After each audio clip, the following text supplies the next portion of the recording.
it across to us here. Let's take one more call, then we get back to Laura Bayfields. Okay, let's take the calls. Let's take the response now. Okay, let's look at some of those questions. Majesty from Oshogbo asked about looters in the United Kingdom, saying, well, how is the United Kingdom government helping to ensure that looters who loot Nigerian funds are returned back to the country to face trial here? So, thank you for that question. I think it's an important one. On the 30th of August, the UK and Nigeria signed an agreement that spells out how we will ensure that criminal finance have been misappropriated in... Sade Atobatele asked that you shed more light on the recent changes in the UK scholarship, Commonwealth Scholarship Program. So the Commonwealth Scholarship Program is another very interesting program. I have spoken about the Chevening Scholarship. On the Commonwealth Scholarship one, what I propose to do is to send you that information so that you are able to share it with your listeners and provide them the information that they require. It's a good question. Thank you. All right. Well, let's see if we can take one or two more calls. Hello. Good morning. There was a question on recession. Okay. Well. Okay. Let's take this question. Hello. Good morning. Good morning. What's your name? Where are you calling from? Mr. James from Bishop. Thank you, Mr. James. I'd like to ask the woman in the studio this question. Does she believe Nigeria is fantastically corrupt? Okay. All right. So let's take the recession question first, and then we take these other question.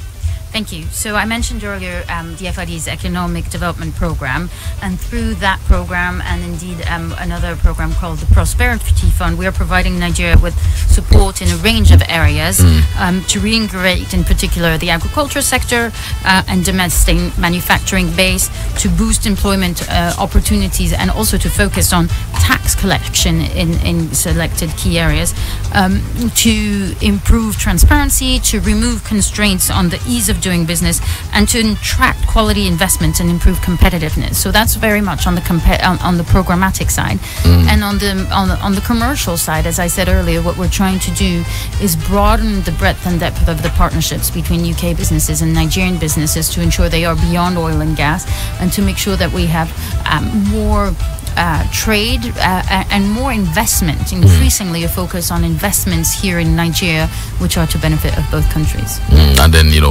Mr. James asked if you believe that Nigeria is fantastically corrupt. Well, I mean, the then UK Prime Minister David Cameron had used that phrase, and it was quite a big story at the time. But you'll remember that the President of Nigeria, President Buhari, acknowledged that there was a case for using that phrase.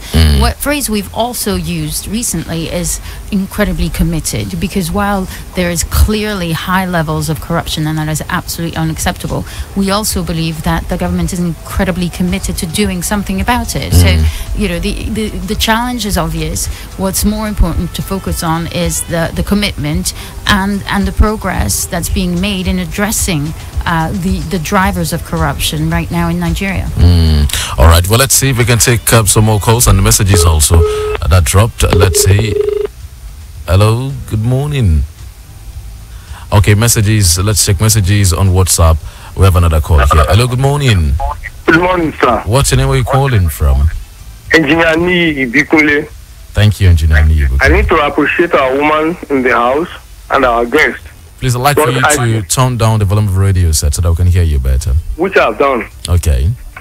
So, I would like her to have a special program for people that are living with disability, how they can be a beneficiary of all the kind gestures in the United Kingdom.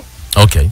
Thank you very much. And then this message on WhatsApp is from Dr. Olayinka Oderinde from Oshogbo here. He said, good morning. May I ask what provisions the United Kingdom government has for children with learning disabilities and how to access the provisions?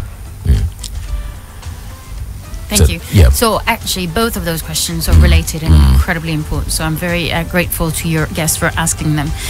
Disability in general and learning disabilities for children more particularly are important issues that we prioritize as the UK government in the broader agenda of inclusion. So